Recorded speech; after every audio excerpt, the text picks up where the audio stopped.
everybody, welcome to my homestead and welcome to my channel. In this video, we're going to look at this article in the church news talking about President Oaks going to Rome to speak about religious freedom.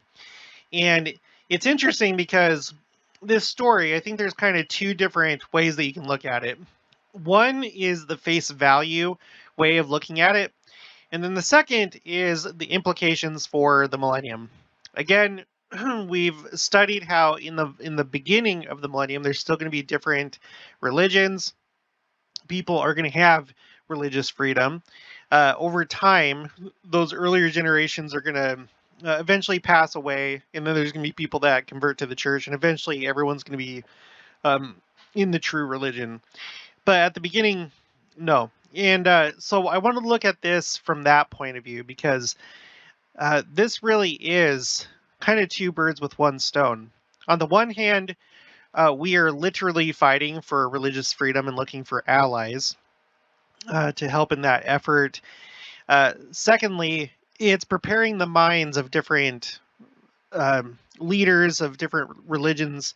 It's preparing them to know that when Christ does come, that they really do have freedom of religion, in that they're not going to be forced to convert, because that's not the way that the Lord does things. So just kind of keep that in mind as we're going through this. Now, I went to the scripture citation index. I decided to look up religious freedom in General Conference. This goes from 1942 until present, and this is what I came up with. Okay, so we're just looking at this first column right here, religious freedom. All right, so in the 40s, it comes up 4 times. In the 50s, let's see, it comes up 6 times. In the 60s, just 3 times. In the 70s, 4 times. In the 80s, not at all. That term is not even used in General Conference during the 80s. In the 90s, 4 times. So, see, it's just kind of like, it's talked about every now and then. It kind of comes up, but not really more than, on average, like 4 times per decade, with the exception of, what was it, the 50s, that it was 6 times. Anyway, even look at this. Look at the 2000s. Just once in the 2000s. You would think that things would kind of be heating up at this point, but no. 2010s.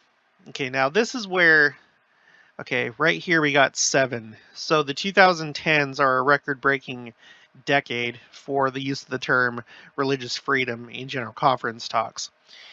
So things do start to pick up in the 2010s. And now here we are in the 20s, and it's already been used 4 times. 3 times in 2022 alone. And we haven't even had October General Conference yet. So there seems to be more and more emphasis put on the idea of religious freedom in the church. And during the time that I've been doing the channel, we've seen a lot going on with church leaders when it comes to religious freedom. In the last General Conference, Elder Rasband talked about how he went to the G20. They had like a religion forum or something like that, and he represented the church and spoke there. So anyway, now we have President Oaks in Rome. Okay, it's an interesting venue. Probably appropriate that in a place like that you would send one of the more senior apostles, right? This is in Rome itself. Now, this isn't the first time with this particular group or conference. The last one, Elder Cook attended that one, and we're about to read that. So anyway, let's just start reading some of this. Rome, Italy. From this significant city that is the great cradle of the Christian faith, President Dallin H. Oaks called for, quote, a global effort to defend and advance the religious freedom of all the children of God in every nation of the world, end quote. offering the keynote address at the Notre Dame Religious Liberty Summit in Rome. On July 20th, President Oaks, first counselor in the first presidency of the Church of Jesus Christ of Latter-day Saints, asked religious leaders to, quote, unite and find common ground for defending and promoting religious liberty. Okay, so this is the Notre Dame Religious Liberty Summit. All right, then he says, this is not a call for doctrinal compromises, but rather a plea for unity and cooperation on strategy and advocacy toward our common goal of religious liberty for all. He said during the second annual Notre Dame Religious Liberty Summit, hosted by the law school's Religious Liberty Initiative.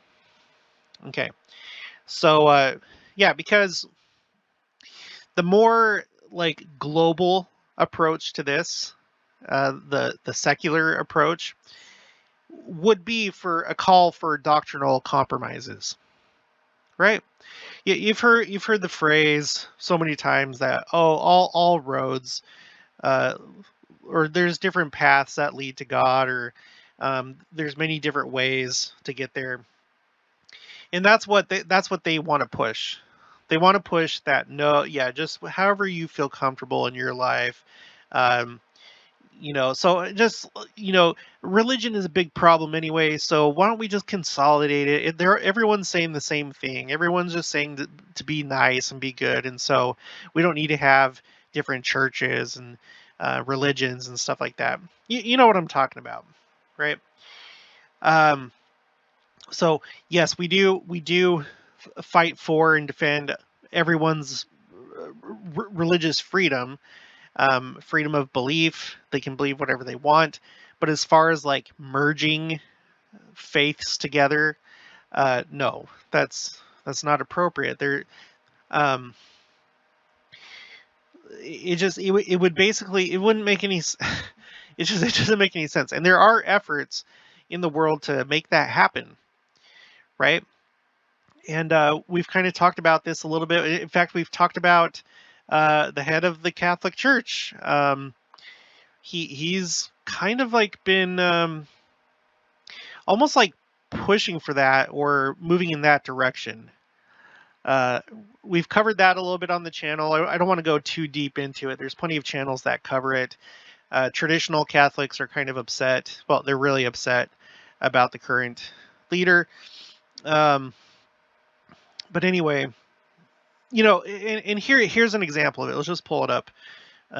Abrahamic family house.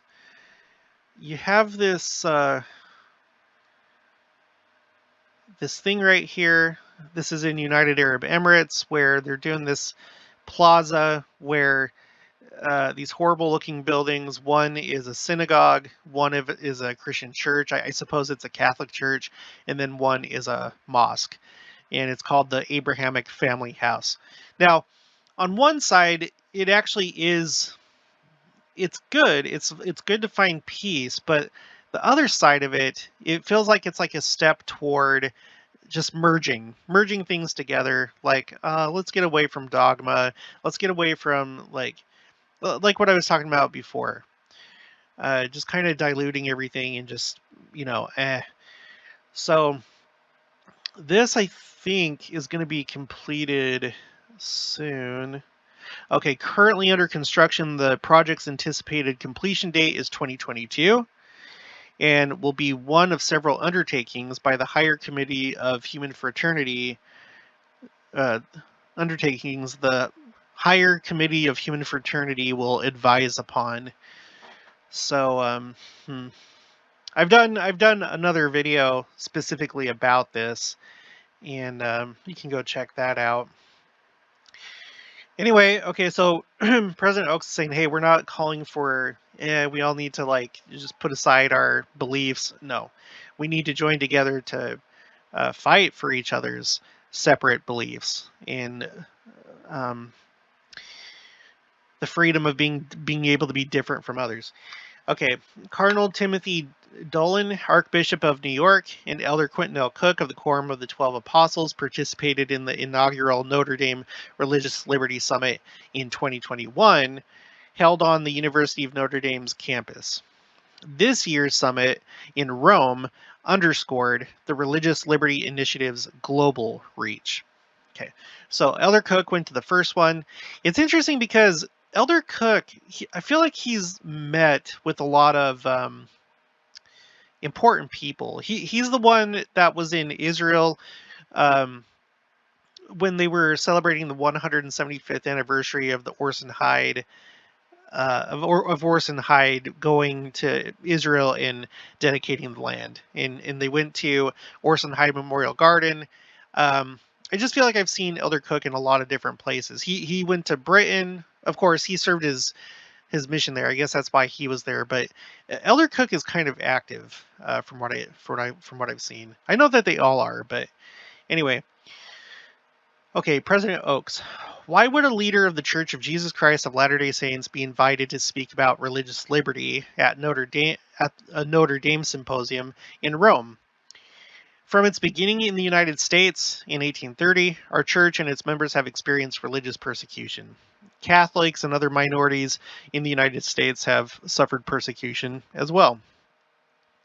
And by the way, so much so that the church in United States history, the only time that something like this happened, it was in Missouri when Governor Boggs signed a law or like some kind of thing that called for the extermination of members of the church.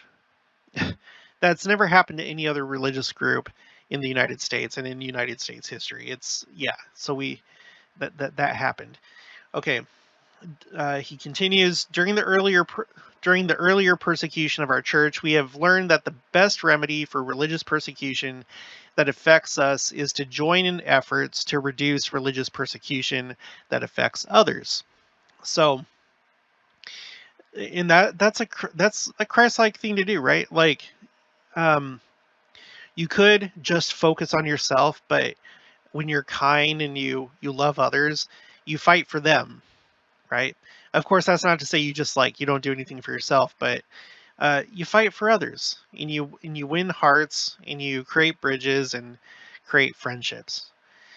Okay, President Oaks' address marked the second time in less than a year that he has delivered an important address on the topic of religious liberty. See, so there's just this is really on their minds right now. On November 12th, 2021, President Oaks called on religious leaders and organizations to come together and seek peaceful resolution to the, quote, painful conflicts between religious freedom and non-discrimination, end quote, in a historic address offered from the Dome Room of the Rotunda of the University of Virginia in Charlottesville, Virginia. Okay. We all know that President Oaks, he has a legal background. He was a Utah Supreme Court justice, and he loves the law.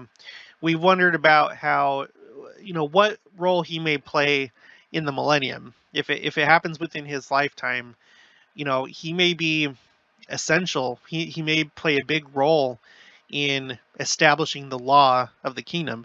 Christ is going to be the king. He's ultimately the one that's going to create the laws. He's going to be king. But we've talked about how Joseph Smith in the early days of the church and other church leaders, including the apostles, they had a thing called the Council of 50. And in the Council of 50, they were literally planning out the political kingdom of God for the millennium. And part of that process included, number one, designing a flag for the kingdom of God. And I've done a video about that. So just search. In fact, you know what? I'll put it in the description. I'll put those other videos too that I was talking about.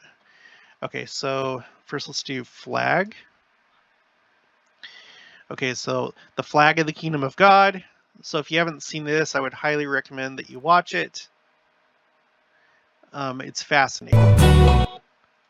And then, let's see, we had Abrahamic. I'll just do that, Abrahamic. Okay. I would encourage you to watch this video. that he did about the Abrahamic family house for more details on that. It's fascinating. Okay, I think that's it. I think that's it for right now. Okay. So anyway,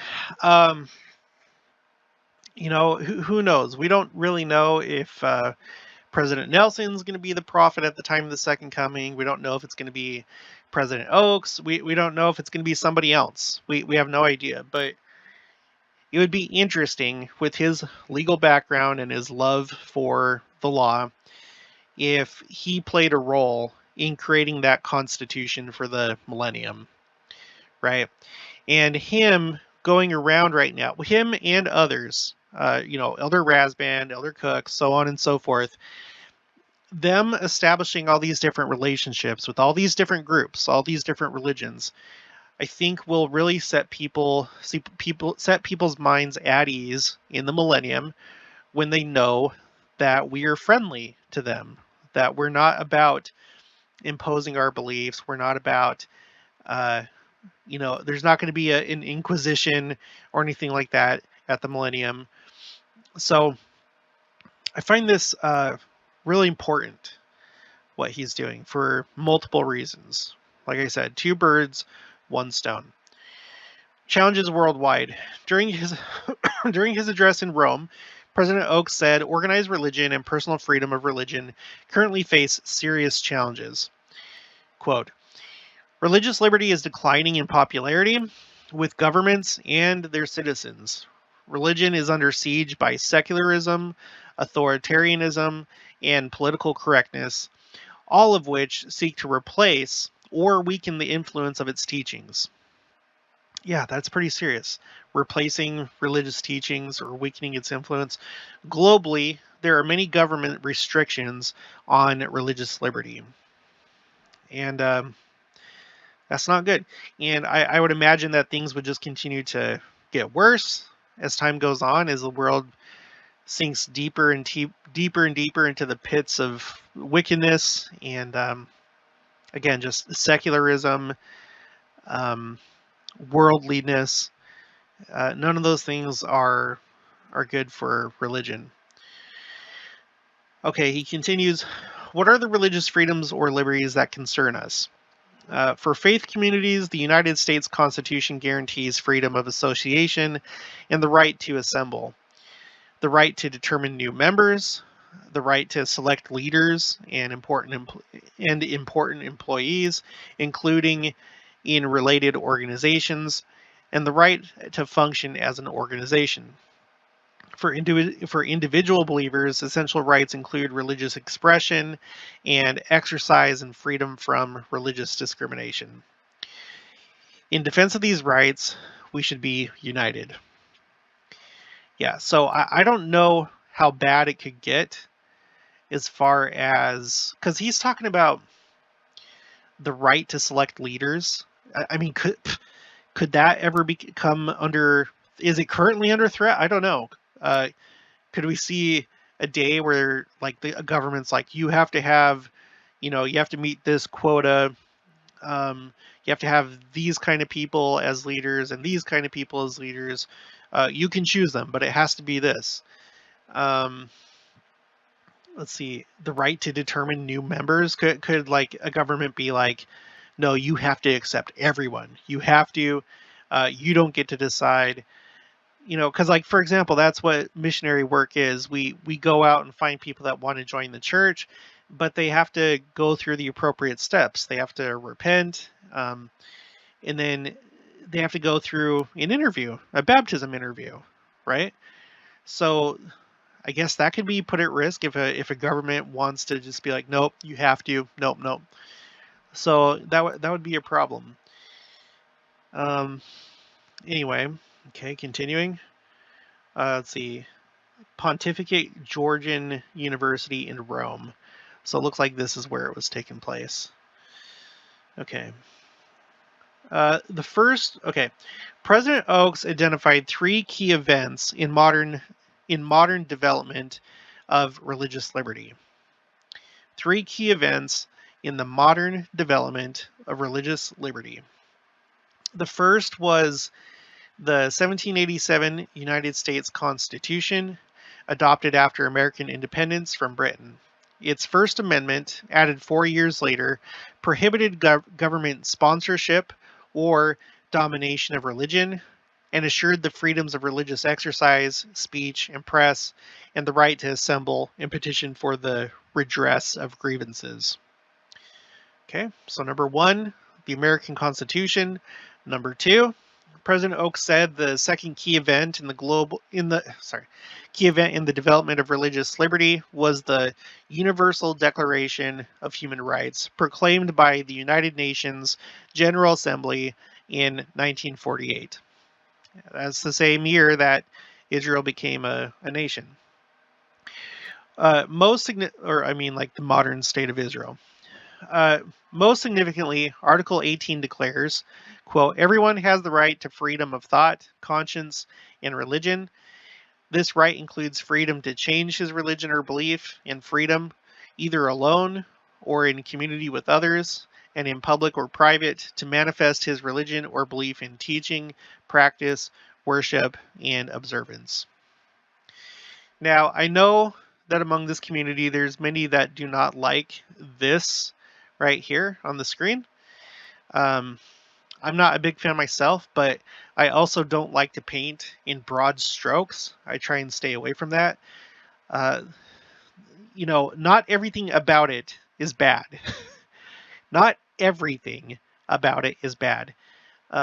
This is what I'm talking about when it comes to black and white thinking. It's like, no, you're either for me or you're against me. And it's like really strict, really rigid, and this is like a case where it's like, oh, United Nations, oh, horrible.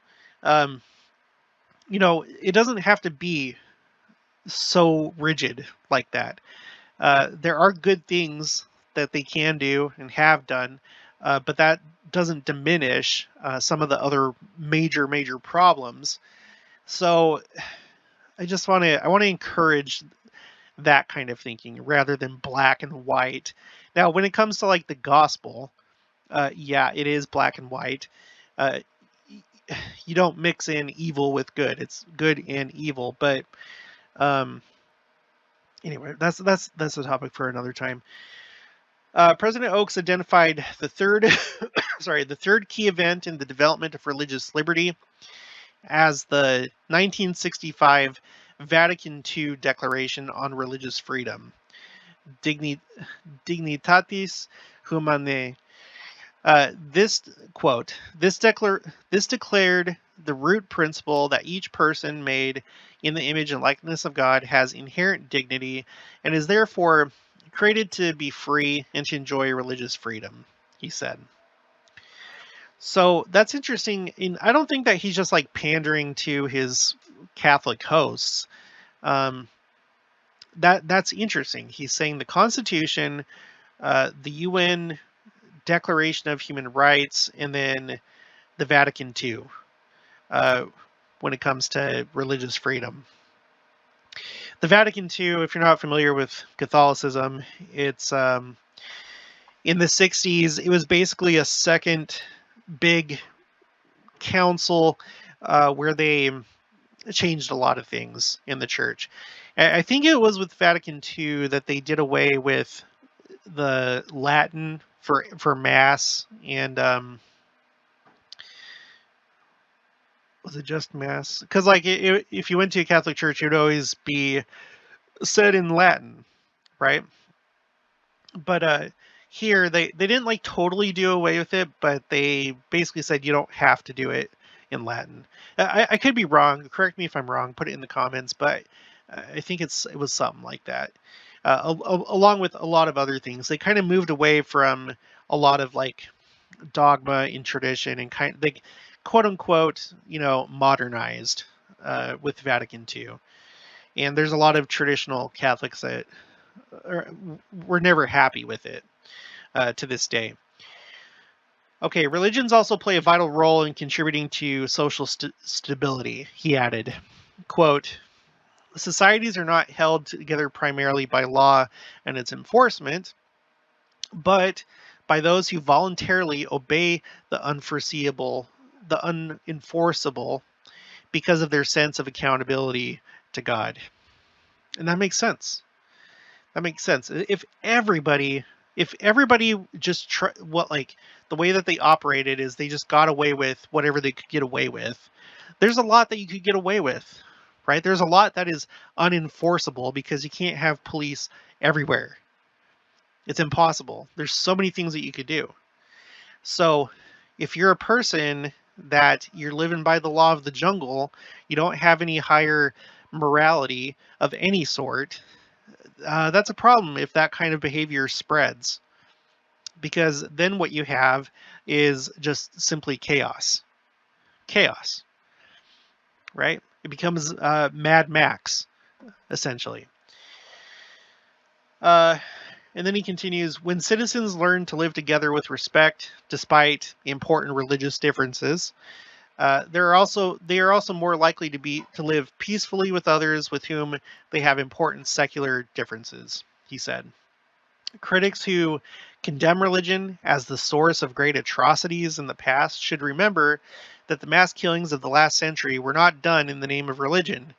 The unspeakable crimes of the Holocaust, the Stalinist purges, the killing fields of the Khmer Rouge, and the ethnic cleansings in Central Africa were primarily motivated by ethnic, political, or tribal differences, not by religious rivalries. And I hate that. I hate how it's always so popular against the people that you hear it so many times with those that are secular, that just they don't like religion. They love to be like, oh yeah, just all this killing in the name of religion, and religion is actually the source of all these problems in the world, and da da da da da, just on and on. And that, not to say that that's, yeah, there's been really bad episodes in the past of with different religions, churches, and stuff like that. Yes, but it's not the source of all. And anyway, I don't like that. Indeed, those regimes who overtly sorry. Indeed, those regimes were overtly hostile to religion. Okay, these ones up here.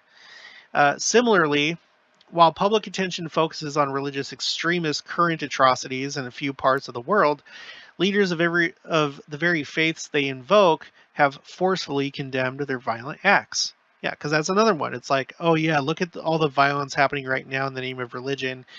But it's like, you can't look at the few individuals that do something and then blame the entire religion, right?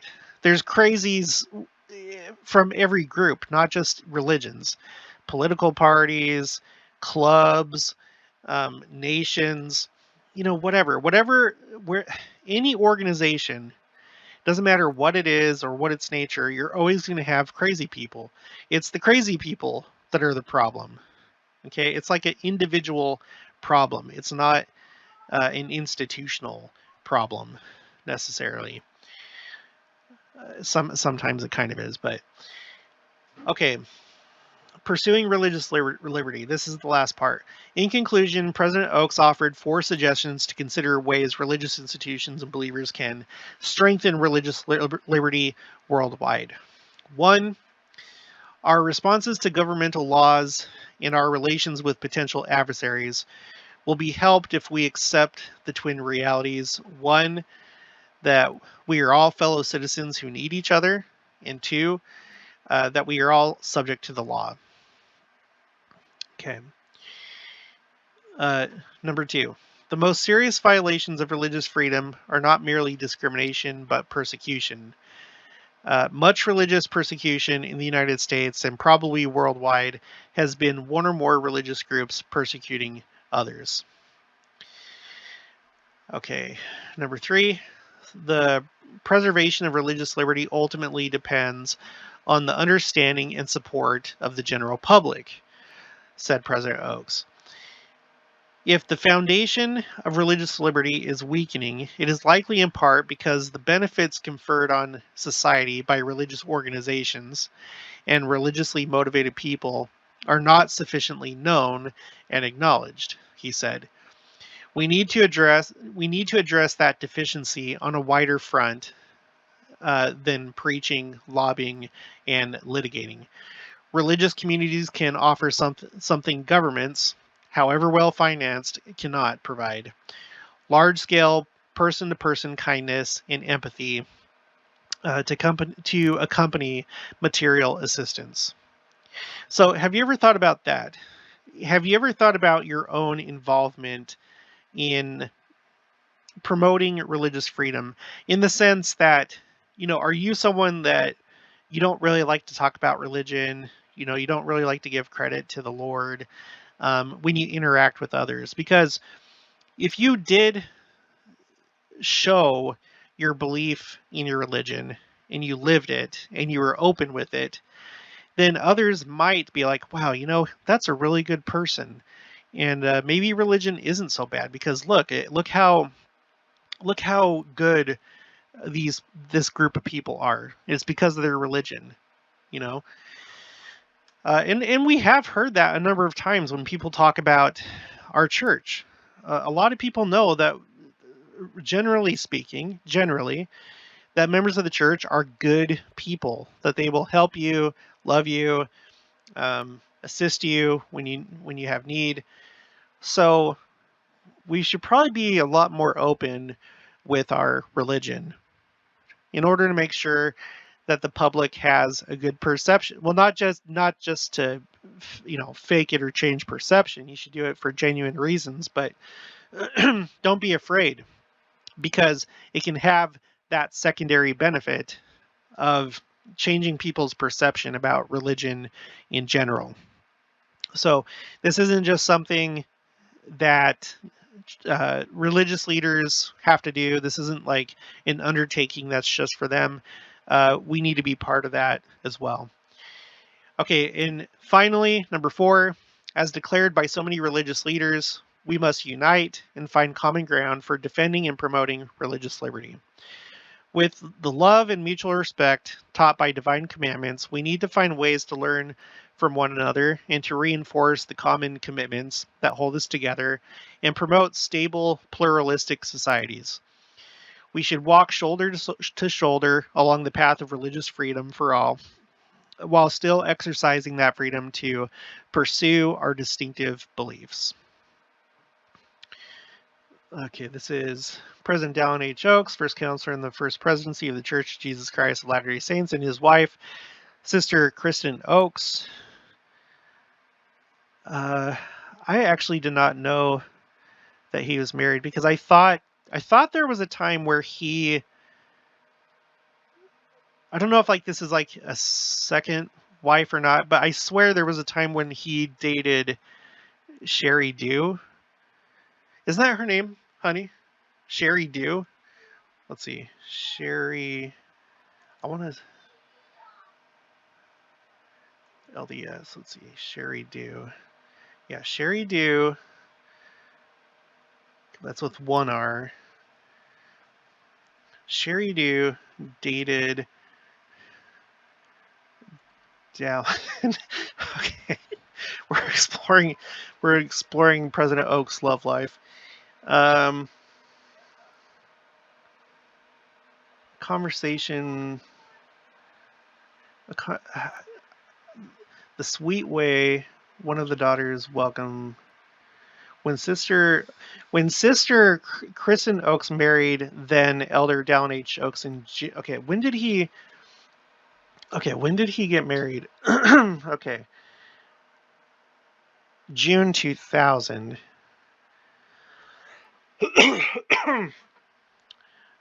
Okay, look at this. Okay, this is from LDS Living. When Sister Kristen Oaks married then Elder Dallin H. Oaks in June 2000, she wasn't just marrying an apostle, she was stepping into a brand new family.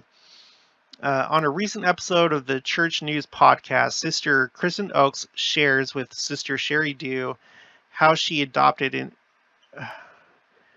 I swear, if anybody knows what I'm talking about, please speak up.